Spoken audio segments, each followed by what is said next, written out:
Assalamualaikum warahmatullahi wabarakatuh. Perkenalkan, nama saya Siti Azahra Qorisha Peputungan, NIM 821418074 dari kelas D S1 2019. Pada kesempatan kali ini, saya akan mempresentasikan tugas Anfar 2 tentang validasi metode analisis maupun pengembangan metode analisis. Adapun judul skripsi yang saya ambil yaitu optimasi dan validasi metode analisis rabeprazol dalam plasma in vitro secara kromatografi cair kinerja tinggi. Skripsi ini ditulis oleh Epin Yunanta Tarigan dari Universitas Indonesia. Sebelum memasuki materi, adapun poin-poin yang akan saya bahas yaitu yang pertama, akar permasalahan, yang kedua, metode yang digunakan, yang ketiga, kategori jenis sampel, dan yang keempat, penyajian data dan parameter analisis. Kita masuk pada pembahasan yang pertama yaitu akar permasalahan. Di sini, rabeprazol dinyatakan sangat cepat terdegradasi oleh media asam dan lebih stabil pada media basah, serta bisa tergradasi oleh cahaya. Dilaporkan juga bahwa rabeprazol tidak stabil dalam serum manusia, sehingga dibutuhkan analisis KCKT yang cepat dan efisien. Rabeprazol juga diformulasikan dalam bentuk sediaan salut enterik karena rabeprazol tidak stabil dalam suasana asam.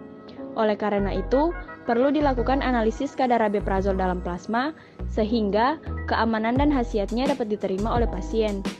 Validasi analisis ini dilakukan untuk memperoleh kondisi optimum dalam in vitro secara kromatografi cair kinerja tinggi. Selain itu, disebutkan juga bahwa kadar obat di dalam matriks biologi sangat kecil, sehingga dibutuhkan metode analisis dalam matriks biologi yang sangat sensitif dan selektif agar dapat mengukur kadar obat terkecil yang masih terdapat dalam matriks biologi yang diperiksa secara akurat dan bisa dipercaya. Selanjutnya kita masuk dalam pembahasan yang kedua yaitu metode analisis yang digunakan. Metode analisis yang digunakan pada penelitian ini yaitu menggunakan kromatografi cair kinerja tinggi fase terbalik dengan kolom C18 dan detektor UV. Ekstraksi dilakukan dengan metode ekstraksi cair dengan uji stabilitas dilakukan pada dua suhu, yaitu pada suhu minus 20 derajat Celcius dan minus 80 derajat Celcius, untuk mengetahui tentang ketidakstabilan obat rabeprazol ini. Validasi metode ini dilakukan diawali dengan uji interferensi hasil pengotoran plasma atau uji sensitivitas, lalu dilakukan pengukuran limit lower of quantification. Setelah diketahui nilai LLOQ, selanjutnya diuji selektivitas metode analisis dalam plasma, kemudian dibuat kurva kalibrasi dan uji linearitas dalam plasma in vitro dengan menggunakan metode KCKT. Selanjutnya, sampel diuji akurasi dan presisi, uji perolehan kembali, dan uji stabilitas. Alasan pemilihan metode KCKT daripada metode lain, karena pada penelitian sebelumnya telah ada yang menganalisis rabeprazol menggunakan kromatografi cair dengan detektor spektrometri massa. Hasil yang diperoleh itu sangat sensitif, akan tetapi peralatan tersebut sangat mahal, sehingga lebih dipilih metode KCKT karena KCKT memiliki kecepatan tinggi serta waktu analisis yang cepat. Selanjutnya kita masuk pada pembahasan ketiga yaitu kategori pengujian jenis sampel. Pengujian jenis sampel ini termasuk dalam kategori 2. Seperti yang kita ketahui, kategori 2 itu adalah prosedur analisis untuk penetapan cemaran dalam bahan baku obat atau senyawa hasil degradasi dalam sediaan obat jadi. Prosedur ini terdiri dari penetapan kuantitatif dan laju uji batas.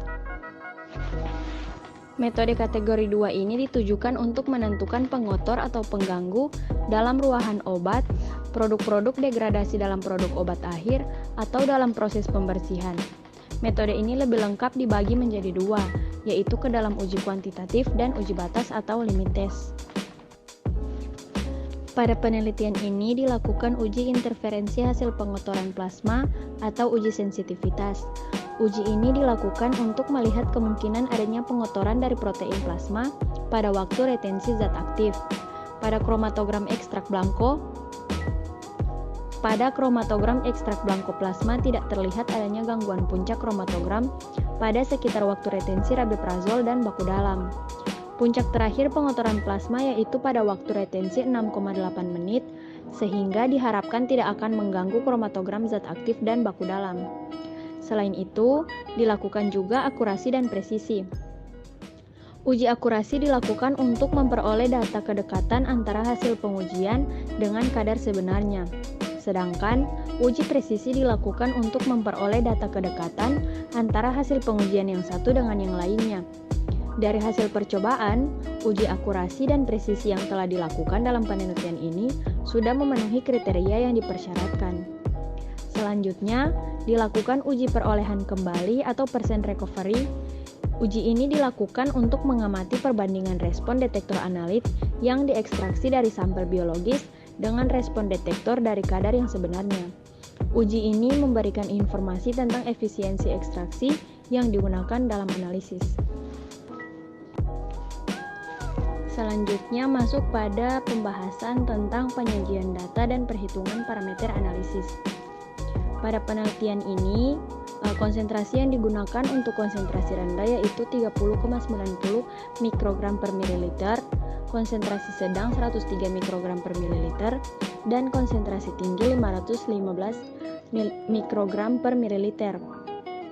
Hasil yang didapatkan dari uji akurasi rabeprazol intra pada hari pertama diperoleh persen diff untuk konsentrasi rendah yaitu sebesar minus 3,39% sampai minus 14,25% dengan koefisien variasi sebesar 10,97%. Persen diff untuk konsentrasi sedang sebesar minus 0,78% sampai dengan 13,57% dengan koefisien variasi sebesar 6,15% dan persen diff untuk konsentrasi tinggi sebesar 9,04% sampai dengan 14,27% dengan koefisien variasi sebesar 1,83%. Dari hasil ini dapat dikatakan bahwa analisis rabeprazol dalam plasma sudah memenuhi kriteria yang dipersyaratkan. Adapun cara untuk menghitung persen diff itu yaitu konsentrasi hasil penyuntikan setelah area diplotkan pada kurva kalibrasi dikurangi dengan konsentrasi sampel yang ditimbang dibagi dengan konsentrasi sampel yang ditimbang kali 100%. Rumusnya bisa dilihat pada lampiran 6. Selanjutnya, data pengujian kembali atau percent recovery. Pada penelitian ini, hasil uji perolehan kembali atau percent recovery didapat dari data akurasi dan presisi antar hari, di mana konsentrasi rendah dia didapatkan 85,39% sampai 96,91%. Untuk konsentrasi sedang 93,39% sampai 112,92%. Dan untuk konsentrasi tinggi dia 97,55% sampai 113,52%. Cara perhitungan uji perolehan kembali atau percent recovery dapat dilakukan dengan rumus seperti ini, di mana konsentrasi hasil penyuntikan setelah area diplotkan pada kurva kalibrasi dibagi dengan konsentrasi sampel yang ditimbang dikali dengan 100%.